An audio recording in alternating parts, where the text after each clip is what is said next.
Today we are meeting Preshema. Preshema, I'm going to hand it over to you. Can you please introduce yourself? Good day. I am Preshema Supal.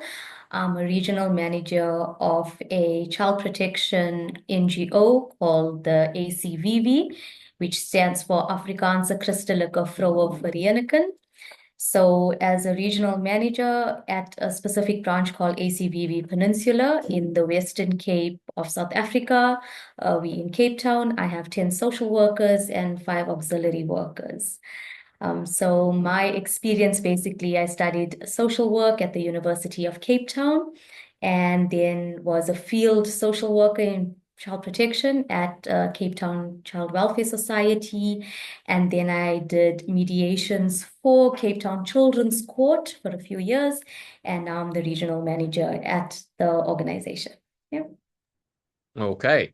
And so if we can get a little bit about your background. So how long have you been doing child protection?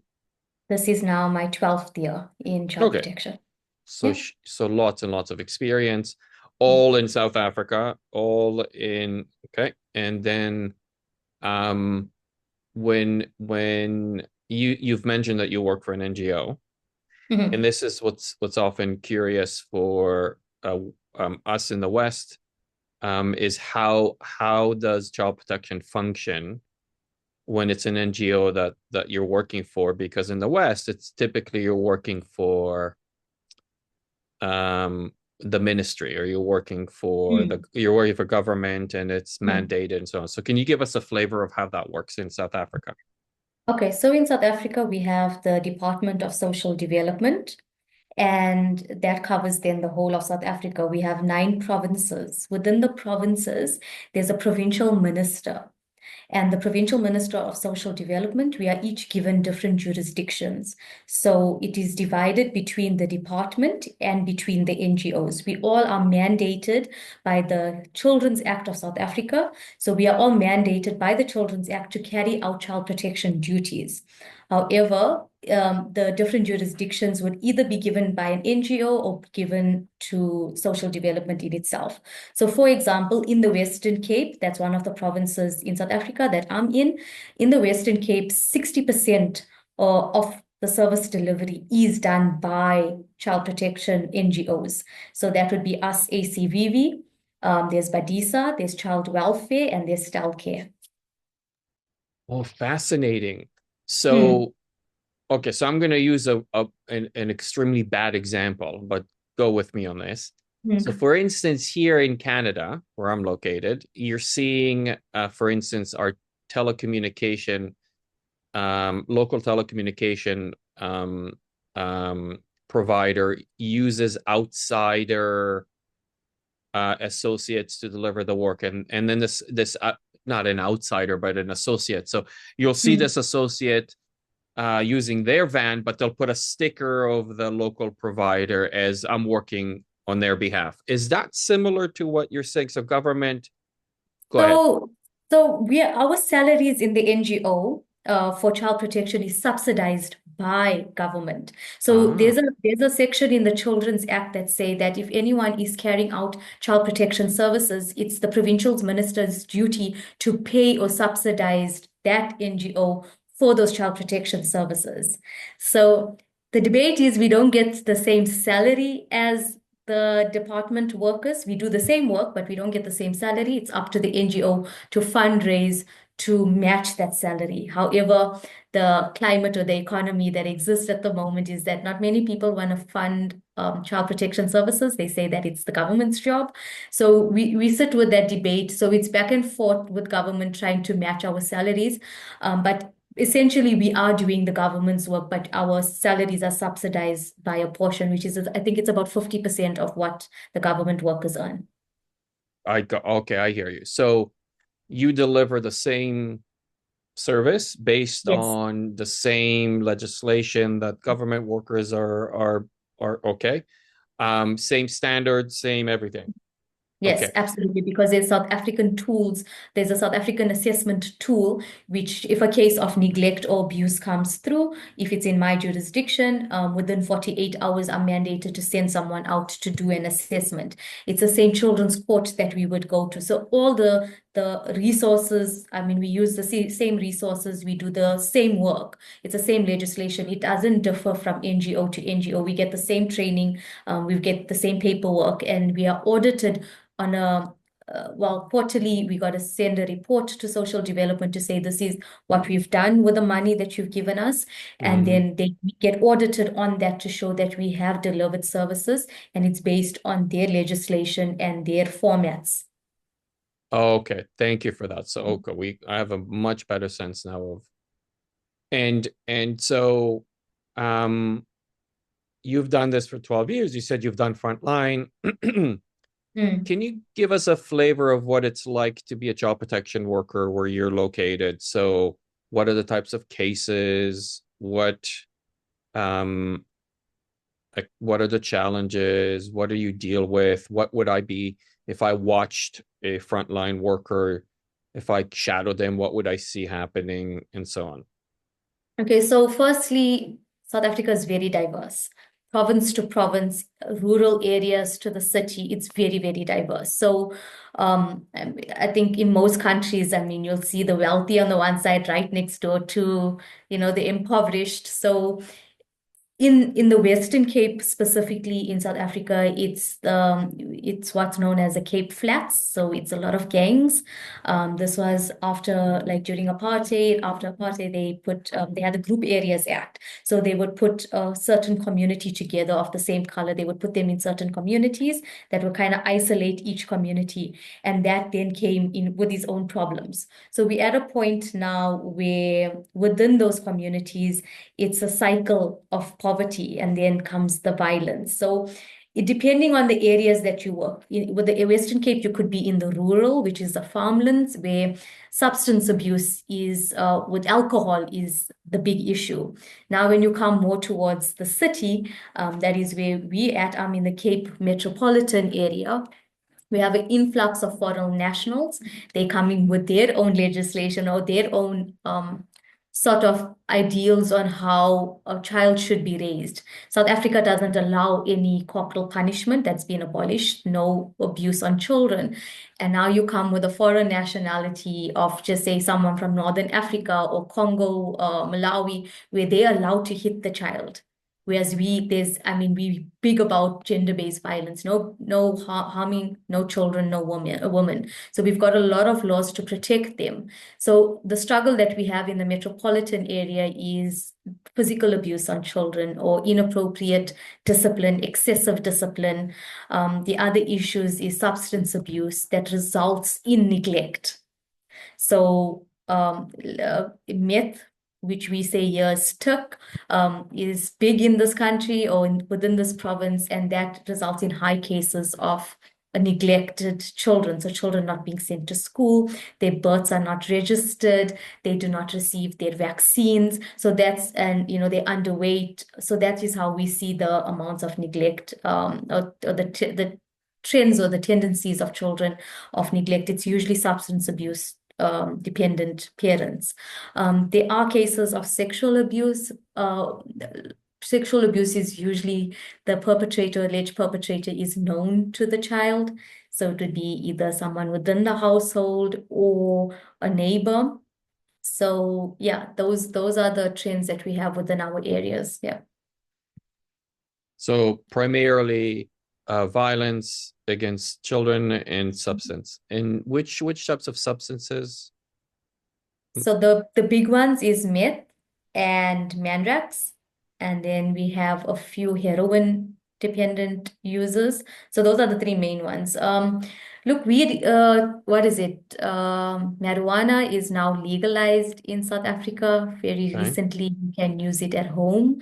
But the issue is that we have children using it that are starting at the age of Oh. 13 or 14.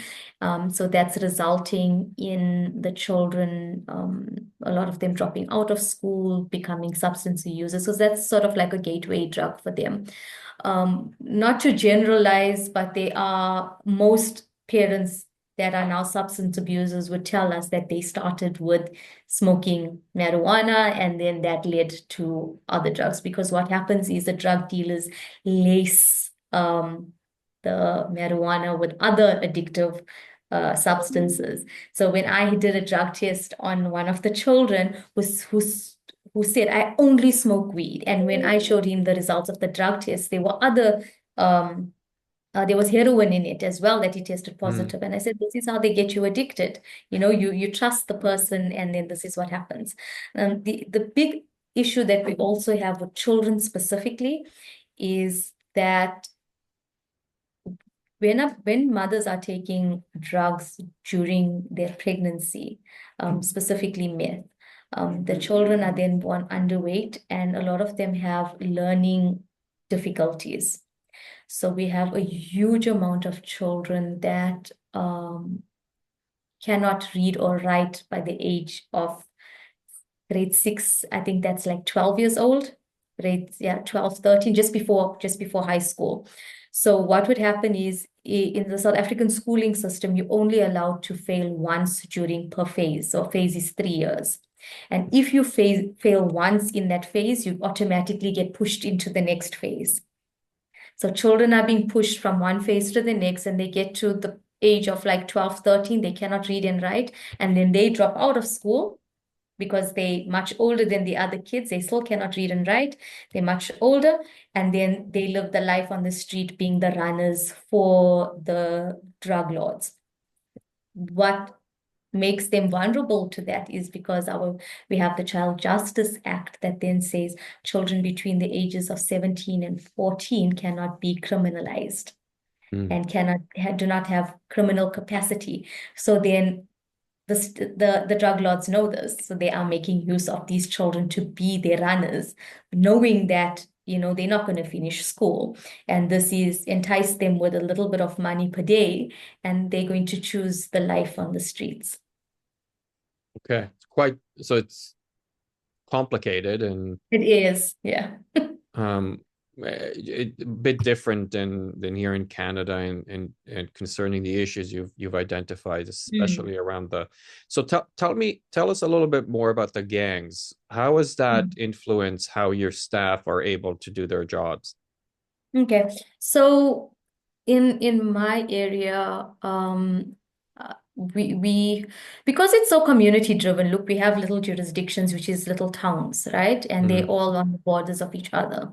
And because we're the only social workers in the area that's allowed to enter the area, and we spend our whole day in the area being field workers, Mm-hmm. we get accustomed or used to the people in the area. So they know that we're social workers. So we try to build a relationship with them, and so that they're aware that, look, we're not coming for your drugs. We are here for the children.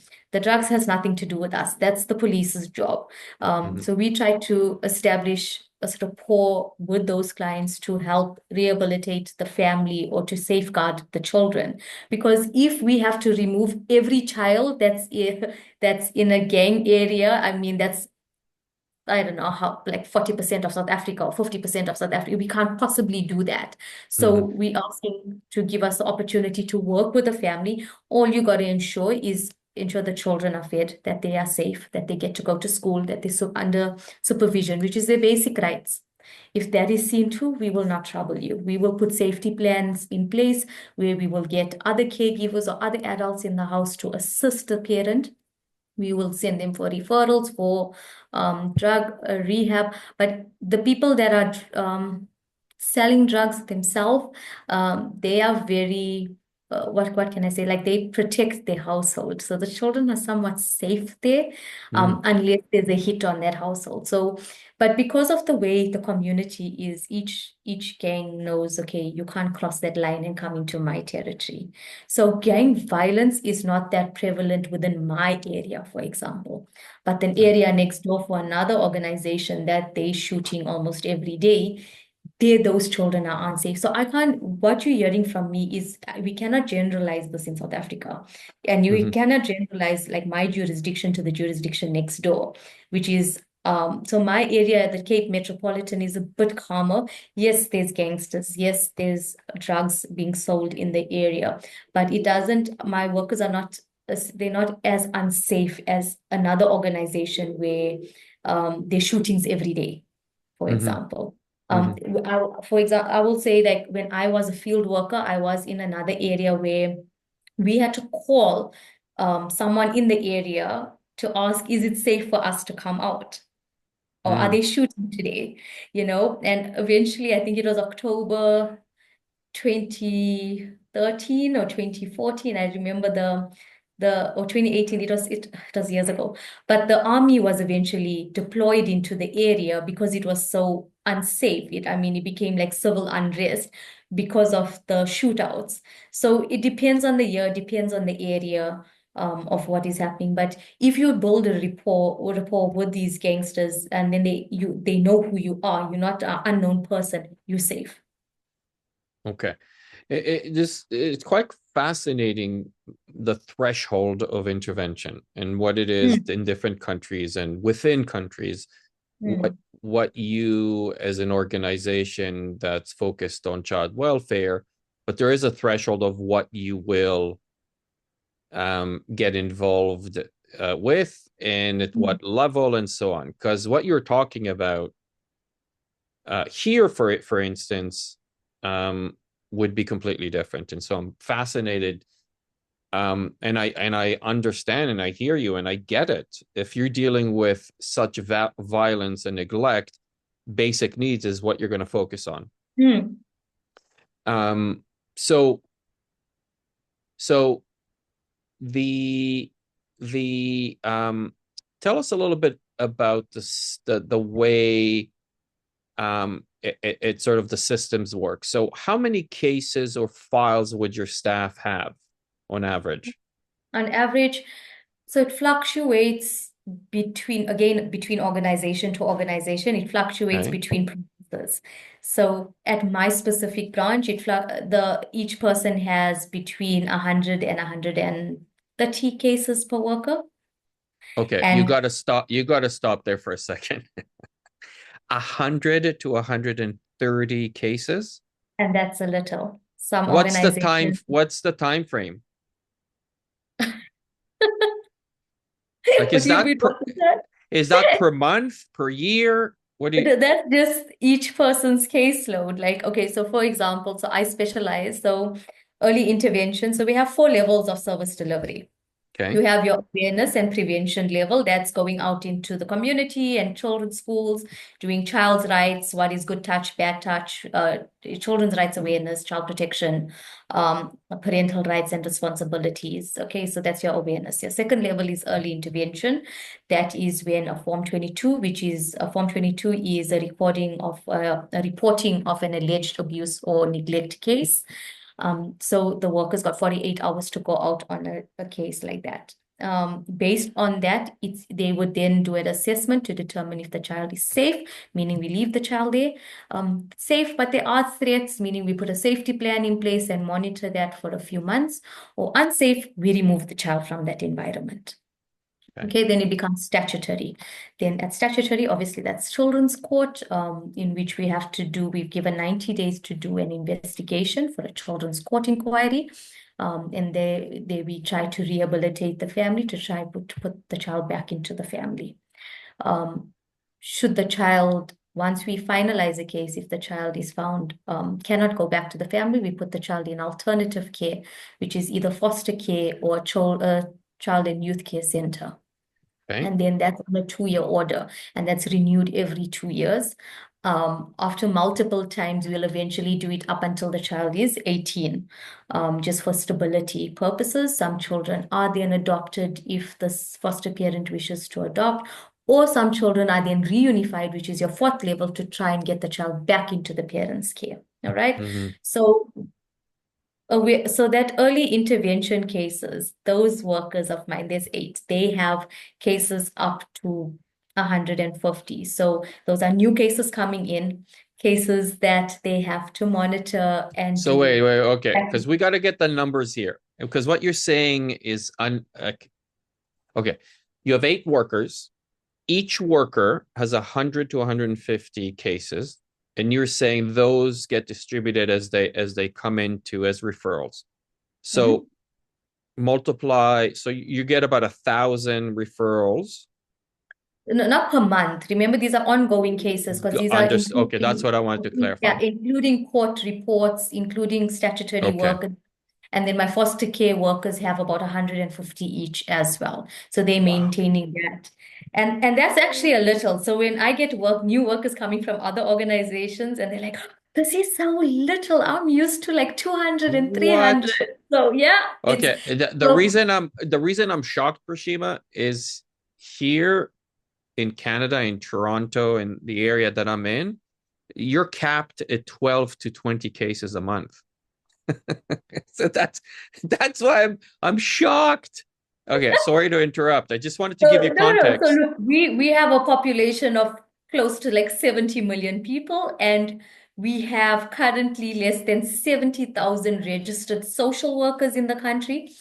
And then from that 70,000, it's just a portion that's child protection social workers. So the burnout rate in South Africa for child protection social workers is like 2 years. 2 years and they Mm, like done. It's a high staff turnover within yeah. child protection because of this very reason. We limited with resources. We have, unfortunately, I have to be truthful. The government will not focus when it comes to social development and the budgets. They focus on grants like your foster care grant, your child support grant, your disability grant, your pension. They're not focusing on giving us resources to rehabilitate families to keep their children, because if you have rehabilitated families, they can then enter the economy and then contribute to that economy. No, they want them to be dependent on these grants, and then you're just living life at a minimum, not really going forward. Mm-hmm. So they have cut down the subsidy. I think it was last year's budget.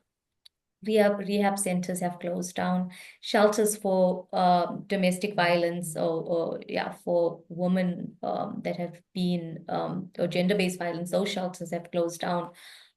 It's a struggle. We need those Mm-hmm. resources to rehabilitate families so that we can send those children back into their families. But it's it's sort of like a losing battle that we just Yeah. running on the wheel. It is a sad state, and it's not to just be negative. I mean, the positives are, I mean, we do have success cases. We do, for us, safeguarding a child or ensuring that child is not being further harmed, for us is that the success. But when, as a regional manager, I'm looking at a macro level. Okay, so I have 8 workers doing early intervention and statutory, and I got 2 workers doing foster care. So I'm looking at the trends of the area, and what I see is just we putting out fires, but we're Mm-hmm. not really assisting the jurisdiction or the issues that we have within the homes. It's just Mm-hmm. if there's an issue come up, we put it out, we put it out, we put it out, and but it's then a South African problem. How do we have an influx of foreign nationalities coming through and wanting our services as well. And every child in South Africa, no matter what nationality, whether you have a birth certificate or not, it comes onto this child protection social workers lab. So whether it's abuse, whether it's neglect, whether it's no birth Mm-hmm. registration, unaccompanied migrant or minor needing documents, needing schooling, behavior challenges, parenting skills. That's all on a child protection social worker's lap. Wow. Yeah. So, okay, so I want to understand because this is just mind-boggling. Um, so you said for your 8 staff who are at the forefront, meaning those are the ones that address the respond to referrals, the early help. You call them her early help, right? The What's the the early intervention, yeah. early intervention? Sorry. What is the time frame that legally they have to respond to that case to investigate? I have a very loud ice cream truck outside. I just want to close my No, I'm I not can't, sure. we can't You hear can't the hear ice it. cream. No, no, no, Okay, no. okay, that's fine. If you can't hear, that's fine. All right. So for every new case that comes in, I'll just give you an idea. For new cases for my jurisdiction, Yeah. I have it's between 15 and 20 new cases per week. So Okay. just to give you an idea, right? Yes. Per case, when they are given the case, they have 48 hours to respond. Okay. Depending on the severity of the case, I would then tell them to stop everything and go out now. Okay. So especially in the cases of sexual abuse where the alleged perpetrator is in the same home, I would then prioritize a case like that. Okay. How long though do they have? Because and are there, well, maybe I should ask it this way. Are there time frames for the actual investigation to be Hmm. completed? Yeah. So the 48 hours is for the assessment. If the child is found unsafe, we do the removal. The very next day, we go to court with Okay. our Yeah. own. Then we are given 90 days to complete 90 the, days. so it's Got 90 it. days. Yeah. Okay. So here's what I'm trying to understand.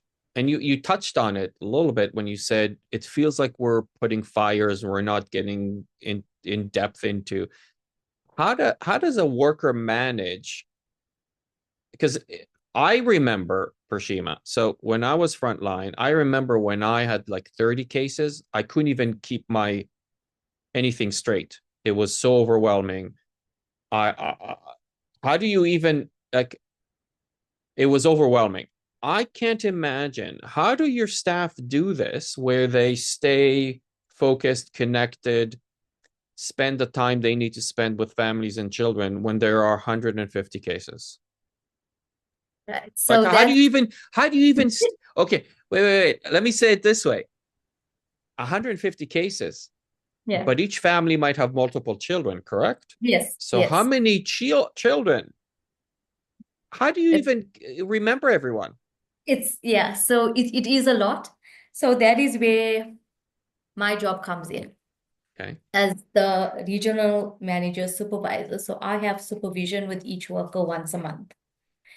And in that supervision, so I have an open door policy for consultation, which is whenever they want to ask me something, they're more than welcome to come and ask me, send me a message. When I check their reports, canalize their reports for court, that's a form of supervision. So they have access to me every day, except if I'm going out for meetings or if I facilitate training.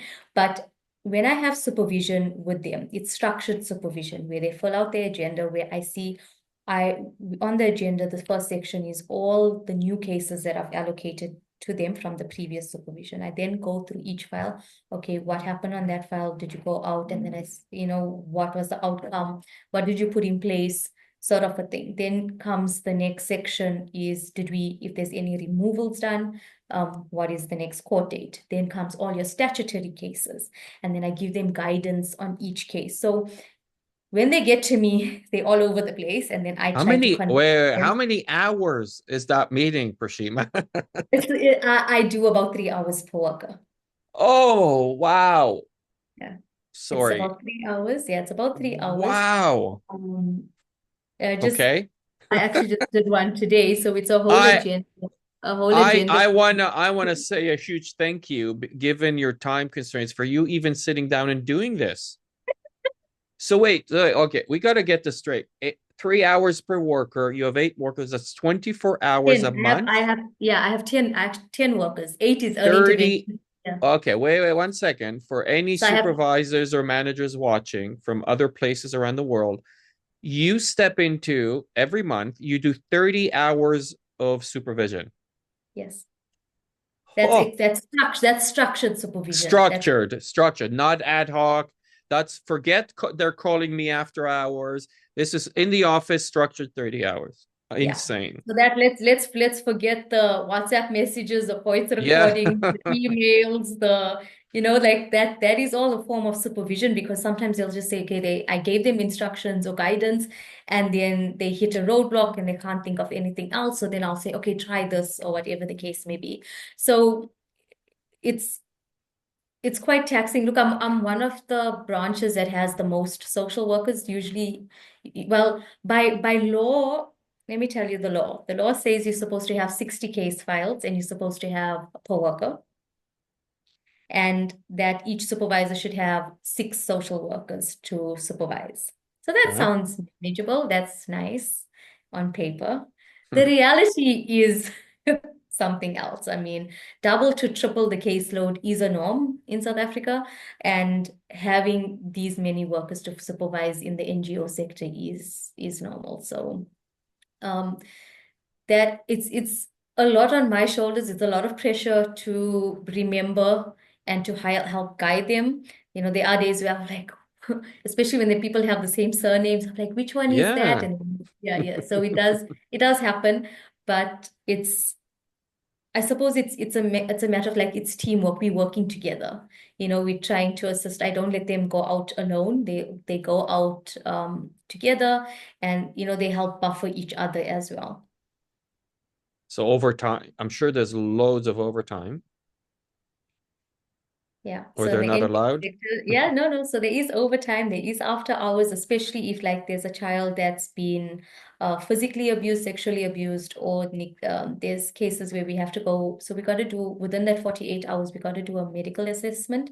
Mm, There's a form for the doctors to complete, and because you're going out without an appointment, you can sit at the hospital 4 to 8 hours waiting to be seen. So just like 2 weeks ago, two workers were at the hospital because it's a public hospital. They were there up until midnight before they were seen. They left at 3 o'clock in the afternoon and they were only seen at midnight. So they do not get paid their overtime. I give them their hours back. okay, so it's yeah, I see. So they just get like you could take those hours off Yes. tomorrow. Yeah, but like I Oh, am understanding, like if they come back, if they get home after 10 at night, I will tell them the next day to come in a bit later because I mean it's exhausting. yeah. So a lot of the time within interview when I have interviews, so I do the HR as well. So I do the advertising, the shortlisting, the interview process. Um, onboarding, exit, yeah, and onboarding orientation. In the interview, I do ask about their family life and if they have children, is there someone to take care of their Mm, child in a case that there's overtime? It's not every day. It's it's sort of maybe like once a week or once every second week that things like that happen. mhm. Um, a lot of time is spent after hours typing reports, but I Yeah. usually do them like work from home days. Like so within supervision, I'll say, okay, you have so many reports to give me. And like court has a tendency to say, oh, you're on this day, let's add these other cases on the same day, right? So Mhm. there's a lot of cases to be reports that would be due on the same day. So what I would do during supervision, I would look at those dates and then I'll say, okay, you have so many cases on that day. Let me give you those days to work from home and um, you can sit and type the reports without any distractions. So I was going to ask you, what's the paperwork like? So, because that is what here in Canada, workers complain a lot about. The paperwork is It's the overwhelming. What's same. it like? Same? It's the same. It's very repetitive like paperwork, and it's again what I saw like starting when I was 23 when I started as a social worker. I'm now 35.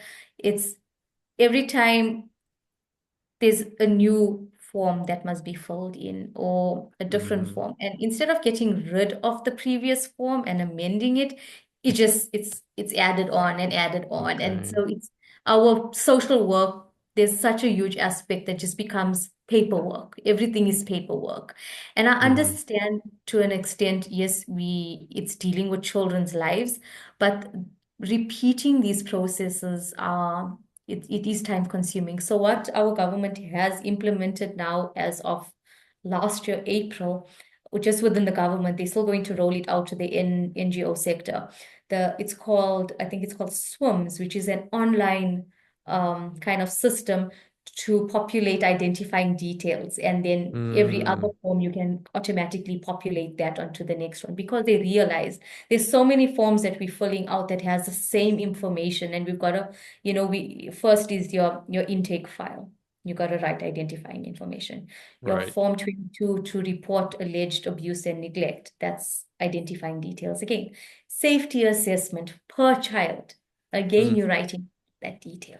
Then comes wow. is it's same thing over and over. So it is time consuming. So there are times where I have to implement days called admin days. Mhm. within the office just for us to play catch up. Or I say, okay, let's come in on a Saturday. I'll give you that time back some other day. So we all come in together and try and get that done. What about, does it leave any time or room for training? Like, is that on top of everything? Yes, so I implement the training or I send them out on training.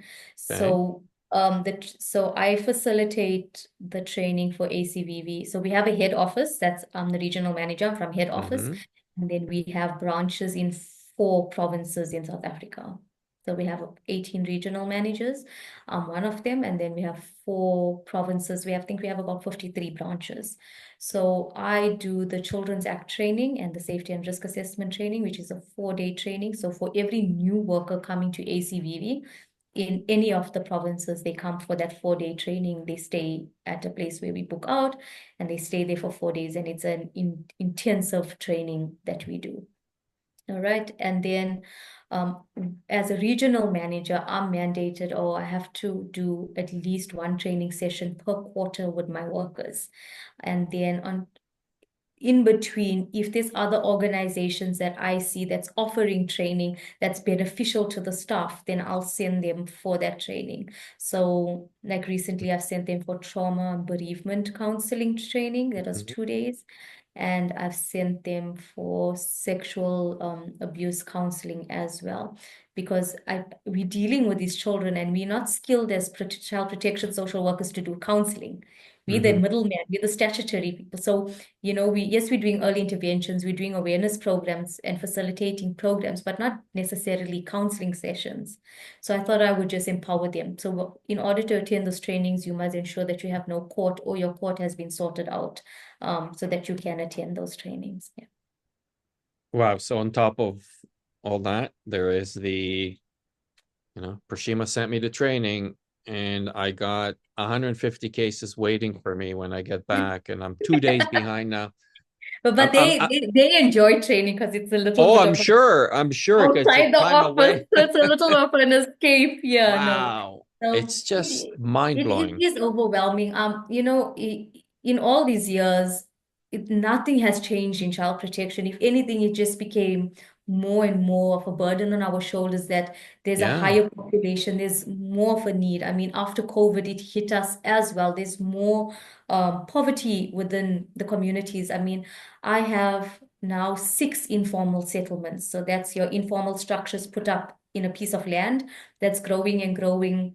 So, and that's because of unemployment. Hmm. So you're living in an informal dwelling in the on a plot of land. There's no rent, no water, no electricity.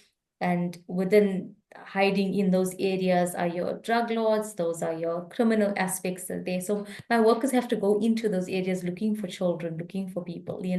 So it's not easy, but I think we're somewhat resilient. I think that's the You trend of have South to be. Africans. We're very resilient people. Yeah. I That's was just going to ask you what keeps you going, because Mhm. you must be special type of people to last to even 2 years. As you to say, if that's you, yeah. yeah, if you a lot, like I said, there is a high turnover of staff. Some people feel if they jump from one organization to another, things will change. They go there and they realize it's exactly the same. We have the same challenges. Hmm. Um, you have to get out of child protection to feel something different in social work. Hmm. We still have the hospitals, we have the prisons, we have the school social workers, children homes, we have social workers. It's all different, but child protection really is um, the most needed and the most under-resourced in South Africa. So we to stay in for longer than 2 years, you must really have resilience and it must really be that calling. I used to have a little sticker thing that said, we in it for the outcome, not the income. Hmm. And it's you find that purpose not when you're doing your work, but when you're reflecting, when it comes to doing your stats or your process notes, when you're having that reflective space that you realize, wow, like I actually saved that child from this situation or Hmm. help that child. And that's the only thing that keeps you going. You must feel that purpose or have that heart to do this, to stay in it. If you're here for the income, then there's no point in you being in here. If you think things are going to change overnight, I mean, I tell people I've been here 12 years, it's only getting more difficult. You Mm, must really know that you're doing this to help those that can't help themselves. You are doing this to protect the vulnerable. You're doing this to give a voice to those children. I mean, child participation is the biggest theme in the Children's Act. In everything that we do, the child has a voice. The child's views must be taken into consideration in all, whether it's our parenting plans of separated couples, whether it's our foster care, it's our removals, any work that we do, a child's participation is so important, and giving that child a voice, I think that for us is our work, making them being seen, them being heard. yeah. Wow. Okay. So, um, what I'm mindful now of your time. Now I feel guilty. And No, no. is that your phone keep buzzing? How many requests have you had from staff to talk while you've been on this call now? No, no, Like, no. So I did make them aware. So I oh saw them gosh, all just I before feel I went. terrible. I no, no, no. I went at like 2:30 and I told everyone, I was like, okay, speak to me quickly. I have an appointment now at 3 o'clock. And they're like, okay, no, it's Okay. fine. Yeah. So I'm gonna try and wrap up. So if being in the position that you're in, what advice would you give uh new graduates who are interested in stepping into this field? Um, what advice would you give, and what are some words of encouragement that you want to give to entice them to come and join this field? Mhm. So I feel personally this is the most fulfilling part of social work, because you are protecting the most vulnerable in society. And yes, there's that rush and adrenaline, and it's a very fast-paced job. You're not waiting for clients. Clients are always there for you to see. It's a lot of pressure and it takes a lot of energy, but at the end of the day, it is the most rewarding. Mm, Um, in terms of new graduates, don't don't don't be disheartened by the fact that you cannot change the world.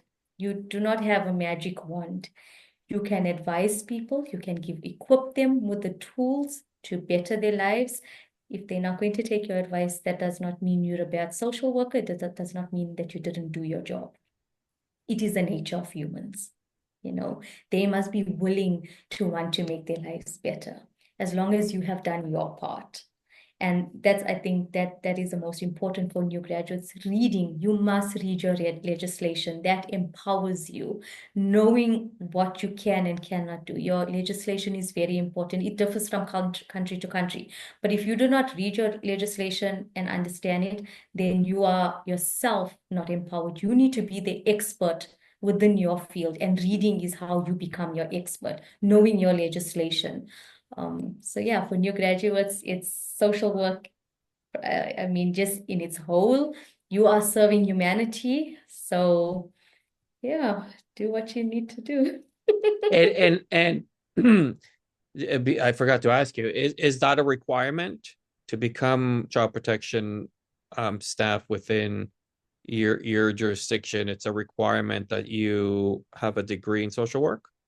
Yes. So in South Okay. Africa, in order to practice as a social worker, you need to firstly have your degree and be registered with the South African Council of Social Service Professionals. So you get a registration number. It's our council. Without being on that council, you cannot practice social work. Okay. And that's probably important for anyone who's watching from South Africa to know. If you're interested, you have to have a social work degree, and that's an undergraduate.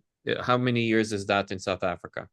So there was a point where it was 3 years with fourth year being honors, and then it became a 4 year degree. When I studied, it was a 4 year degree, and then apparently it went back to 3 years and your fourth year being its honors, but it's essentially 4 years. 4 years degree. Okay. And Yeah. then the world is your oyster in South Africa on child protection, because people like Preshema are waiting for you with open arms. Uh, um, and I suspect that you get hired on Monday.